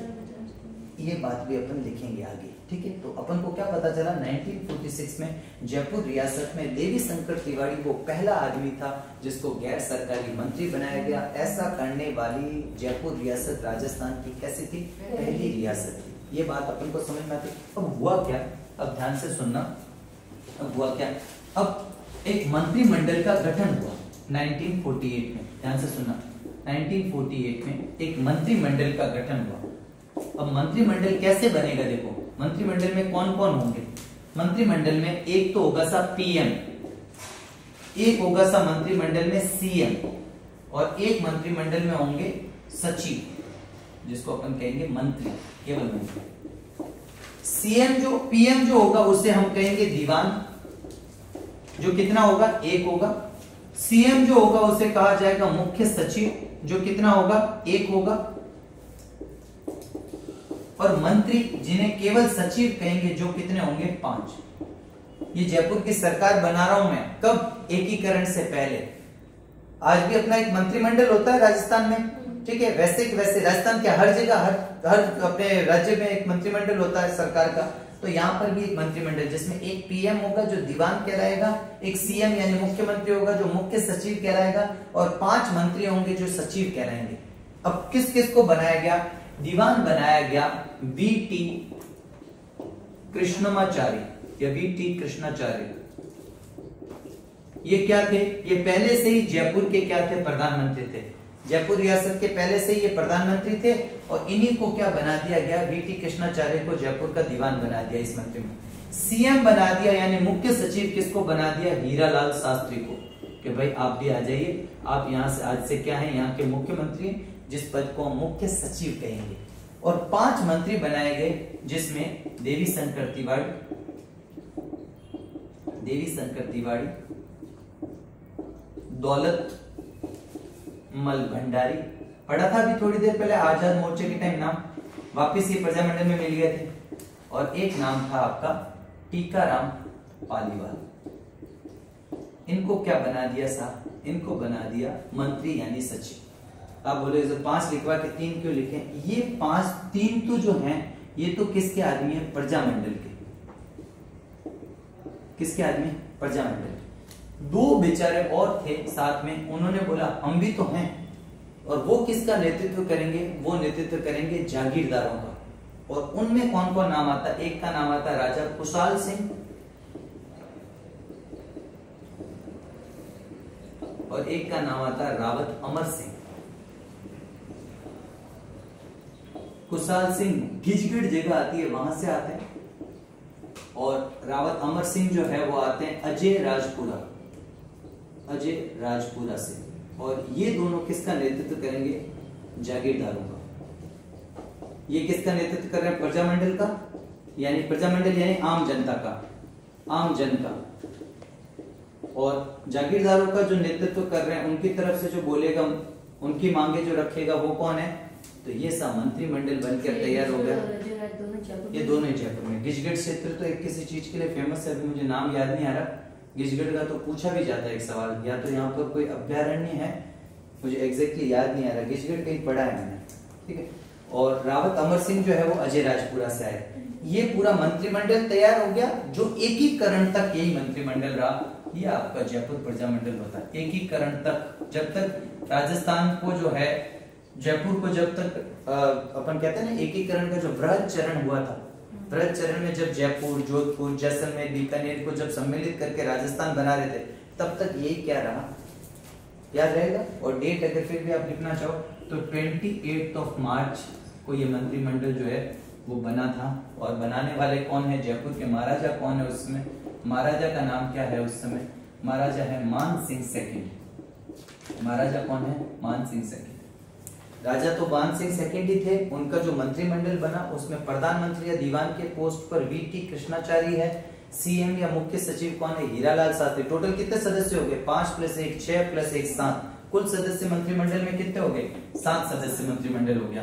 और ये 7 सदस्य जो मंत्रिमंडल है, इसमें 5 में से 3 मंत्री तो हैं जो आम जन का नेतृत्व कर रहे हैं, प्रजामंडल की तरफ से हैं, जिसमें देवी शंकर तिवारी पहले चर्चा कर चुके हैं, दौलतमल भंडारी और टीकाराम पालीवाल। और 2 जो हैं वो जागीरदारों का नेतृत्व कर रहे हैं, ठीक है। उनमें राजा कुशाल सिंह निजगढ़ से और रावत अमर सिंह कहां से, अजय राजपुरा से। ये सो आपका मंत्रिमंडल। तो मैंने एक तरफ ये बताया, एक तरफ कुछ लास्ट नेता बता रहा हूं जिनके नाम सिर्फ लिख लो, जो जयपुर प्रजामंडल के प्रमुख नेता। और इस प्रकार से आपका जयपुर प्रजामंडल अच्छे से पूरा हो गया। प्रमुख नेता, प्रमुख नेताओं के नाम याद रख लेना। वैसे तो आपको याद हो गए होंगे, क्रम वाइज बात करते हैं। सबसे पहले 1931 में जिसने स्थापना की, क्या नाम था, कर्पूर चंद पाटनी। कर्पूर चंद पाटनी। फिर इससे आकर कौन जुड़े हैं, जमनालाल बजाज। अपन ने इनकी बात भी करी है। जमनालाल बजाज जो भारतीय राष्ट्रीय कांग्रेस में कोषाध्यक्ष थे वर्धा महाराष्ट्र में, और इन्होंने 1927 में जयपुर में चरखा संघ भी चलाया था। फिर इनसे जुड़े महामंत्री के पद पर कौन थे, हीरालाल शास्त्री, जिन्होंने बाद में जेंटलमैन एग्रीमेंट भी किया है। और इन्होंने एक संस्था बनाई थी, जयपुर हितकारिणी सभा। फिर बात आती है अपने पास में चिरंजी लाल मिश्र। चिरंजी लाल मिश्र ये अध्यक्ष बने थे, शुरुआत में पेशे से वकील थे। और चिरंजी लाल मिश्र ने जो संस्था बनाई थी उसका नाम था जयपुर प्रजामंडल प्रगतिशील दल। फिर बात अपन ने करी थी और आकर कौन जुड़ा था, तो इसके बाद में अपने पास में और जो मेन व्यक्ति है उसमें एक नाम आता है बाबा हरिश्चंद्र, जो आजाद मोर्चा से अलग होते हैं। आजाद मोर्चा जो है अलग अपना गठन करते हैं, जयपुर प्रजामंडल से अलग होते हैं। और इनके साथ वाले लोग कौन कौन हैं, जिसमें एक है दौलतमल भंडारी, रामकरण जोशी।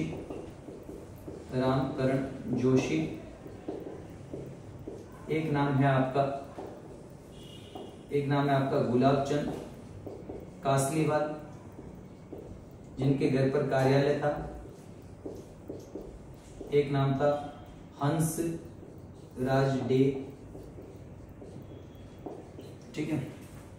एक नाम था आपका लादूराम जोशी। एक नाम था पूर्णचंद जैन। ये कुछ नाम याद रख लेना। एक नाम है देवी शंकर तिवारी। एक नाम है आपका टीकाराम पालीवाल। और बाकी शेखावाटी वाले जो हैं वो नेता आपको पता ही है, अलग से अपन को लिखने की जरूरत नहीं। इनमें से सिर्फ देवी शंकर तिवारी की बात याद रख लेना। ये आरपीएससी के सबसे लंबी अवधि तक चेयरमैन रहे, लंबी अवधि तक अध्यक्ष रहे।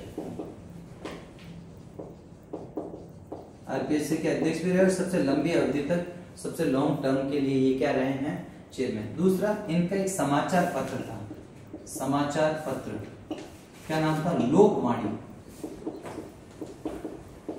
अगर आप डाबड़ा हत्याकांड पढ़ते हो तो वहां इसकी चर्चा भी की है, लोकवाणी नामक समाचार पत्र। और ये कहां से प्रकाशित होता था, जयपुर से। 1943 में जमनालाल जी की याद में, जमनालाल जी बजाज की याद में, जमनालाल जी की जब डेथ हो जाती है तभी तो 1944 में अपन ने उनकी पत्नी जब अधिवेशन पहला जयपुर अधिवेशन जो जयपुर प्रजामंडल का जो प्रथम अधिवेशन था उसकी अध्यक्षता तो किसने की थी? जमनालाल बजाज ने, जो अपन ने बोला था 8-9 मई 1938। और 1944 में जो जयपुर प्रजामंडल का अधिवेशन हुआ था उसकी अध्यक्षता किसने की थी? जानकी देवी बजाज। तो दोनों पति पत्नी का नाम आप याद, ये सब आपका पूरा था। एक शॉर्ट रिकैप में 1931 के अंदर जयपुर प्रजामंडल की स्थापना किसने की? कर्पूर चंद पाटनी ने। सहयोगी भूमिका किसने निभाई? जमनालाल बजाज। 1936 में जमनालाल बजाज ने पुनर्गठन किया। अध्यक्ष तो बना दिया चिरंजी लाल मिश्र को और महामंत्री बना दिया किसको? हीरालाल शास्त्री। हीरालाल शास्त्री के प्रयास से शेखावाटी किसान सभा का विलय किसमें हो गया? 1938 में जयपुर प्रजामंडल में। शेखावाटी आंदोलन को समर्थन दे दिया और सीकर दिवस 1938 में मनाया। 1939 के अंदर क्या हो गया? जमनालाल बजाज को गिरफ्तार कर लिया, प्रजामंडल को अवैध घोषित कर दिया। लोगों ने क्या चलाया? सत्याग्रह। 6000 लोगों ने गिरफ्तारी दी। महिलाओं ने दुर्गावती देवी के नेतृत्व में गिरफ्तारी दी और जबकि पुरुषों ने भी क्या करी? गिरफ्तारी। यहाँ अगर बात करें अपन जो प्रथम अधिवेशन 1938 के अंदर हुआ था उसकी अध्यक्षता किसने करी थी? जमनालाल बजाज। और महिलाओं के स्पीकर कौन आई थी? कस्तूरबा गांधी। जबकि यहाँ पर जब प्रजामंडल का जब सत्याग्रह जो हुआ उस सत्याग्रह के अंदर कौन आई थी कहने? तो एक तो सरोजिनी नायडू और एक भोला भाई देसाई। बाद में 1942 में भारत छोड़ो आंदोलन होता है। उससे पहले 1940 में अध्यक्ष कौन बन गया? हीरालाल शास्त्री। भारत छोड़ो आंदोलन में जो संगठन जयपुर प्रजामंडल से अलग होकर भारत छोड़ो आंदोलन में भाग लेता है उसके लोग ये हैं: बाबा हरिश्चंद्र, आजाद मोर्चा, दौलतमल भंडारी, रामकरण जोशी, गुलाबचंद कास्तेवाल। इस आजाद मोर्चा ने भारत छोड़ो आंदोलन में भाग लिया, जबकि प्रजामंडल ने हीरालाल शास्त्री के नेतृत्व में जो एग्रीमेंट किया है, जेंटलमैन एग्रीमेंट 17 सितंबर 1942, जिसके तहत भारत छोड़ो आंदोलन में भाग नहीं लिया। फिर 1944 में जो आपका हुआ महिलाओं की अगर अपन बात करें 1944 के अंदर जो जयपुर प्रजामंडल का अधिवेशन हुआ उसकी अध्यक्षता किसने की? जानकी देवी बजाज। बाद में स्थिति क्या बनी? तो जयपुर प्रजामंडल जो हो जाएगा उसके लिए जो संवैधानिक सुधारों की घोषणा जयपुर महाराजा ने की, इसके लिए 42 में समिति बनी।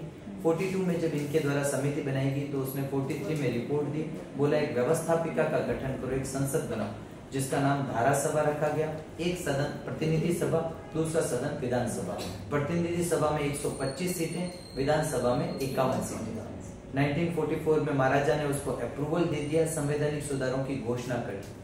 1945 में चुनाव हुआ जिसमें प्रतिनिधि सभा की 125 सीटों में से केवल 27 सीटें किसको प्राप्त हुई थी? और इधर अगर अपन बात करें तो केवल 3 सीटें जो होती है वो क्या होती है? प्राप्त होती है। बाद में सरकार बनती है तो प्रथम गैर सरकारी मंत्री जो होता है वो किसे? देवी शंकर तिवारी को, जो केवल जयपुर ही नहीं बल्कि संपूर्ण राजस्थान में जयपुर ऐसा करने वाला पहले रियासत थी। और ये पूरे राजस्थान के प्रथम गैर सरकारी क्या थे? मंत्री थे। इन्हीं की 2 बातें अपन ने और बोल दी कि आरपीएससी के चेयरमैन भी रहे सबसे लंबी अवधि तक, और लोकवाणी नामक समाचार पत्र जमनालाल जी की याद में जयपुर से 1943 से प्रकाशित कर रहे हैं। बात समझ आई? फिर 1948 में क्या हो जाता है? एक मंत्रिमंडल का गठन करवाते हैं महाराजा मान सिंह। मंत्रिमंडल में एक तो प्रधानमंत्री होगा जिसको दीवान कहेंगे, एक मुख्यमंत्री होगा जिसे मुख्य सचिव कहेंगे, और 5 मंत्री होंगे जिन्हें सचिव कहा जाएगा। प्रधानमंत्री किसको? जयपुर प्रजामंडल का ही जयपुर रियासत का ही व्यक्ति है, वीटी कृष्णमाचार्य। मुख्यमंत्री कौन? हीरालाल शास्त्री। और जो सचिव यानी जो मंत्री कौन? 3 तो प्रजामंडल के आदमी है, एक तो आपका हो जाएगा देवी शंकर तिवारी, एक आ जाएगा टीकाराम पालीवाल और एक दौलतमल भंडारी। जबकि 2 व्यक्ति कौन है? जागीरदारों का नेतृत्व कर रहे हैं रावत अमर सिंह जो अजय राजपुरा से, और एक नाम है राजा कुशाल सिंह जो बीजगढ़ जयपुर से। इस प्रकार से जब तक एकीकरण नहीं हुआ तब तक ये मंत्रिमंडल बना और उत्तरदायी शासन की क्या होगी? स्थापना। तो 1948 में उत्तरदायी शासन जो है उसकी स्थापना होगी, प्रजामंडलीय आंदोलन क्या हो गए? एक बात इसमें से और याद रख लेना, जो कहीं अगर पूछ ली जाए, वैसे इतना डिटेल में नहीं जाता लेकिन फिर भी अगर कभी पूछ ले तो जब 1939 की चर्चा की ना, उस 1939 में आपको पता है सत्याग्रह आंदोलन हुआ। तो सत्याग्रह जब आंदोलन हुआ ना, इस सत्याग्रह आंदोलन किसके लिए ये आंदोलन हुआ था? जमनालाल बजाज को गिरफ्तार किया। तो इस आंदोलन का जो स्थगन किया गया ना, स्थगन मतलब समाप्त किया गया, तो स्थगन में शर्त रखी थी किसने? प्रजामंडल ने शर्त रखी, प्रजामंडल ने। और वो शर्त क्या थी? शर्त ये थी कि जयपुर का प्रधानमंत्री बदलो। जयपुर का उस समय जयपुर का प्रधानमंत्री था वो एक अंग्रेज था जिसका नाम था बीचम। क्या नाम था, बीचम। बीचम को बदलकर प्रधानमंत्री किसको बनाया गया, राजा ज्ञाननाथ को। ये याद रख लेना, ये बात याद रख लेना। 1939 में जब सत्याग्रह हुआ था, जब 6000 लोगों ने गिरफ्तारी दी थी, उस समय जब इस सत्याग्रह का समापन किया गया तो जयपुर प्रजामंडल ने एक शर्त रखी कि इस अंग्रेज को आप मत रखो, ये हमारी बात नहीं। तो उस समय जयपुर का जो प्रधानमंत्री था, जयपुर रियासत की बात कर रहा हूँ, तो बीचम था, अंग्रेज था। ये क्या था, अंग्रेज था। और इसकी जगह फिर भारतीय व्यक्ति को प्रधानमंत्री बनाया गया था। तो वो कौन था, राजा ज्ञाननाथ। उसको जयपुर रियासत का प्रधानमंत्री यानी दीवान बनाया गया। ठीक है, आज के लिए काफी है, वाइंड अप कर दो।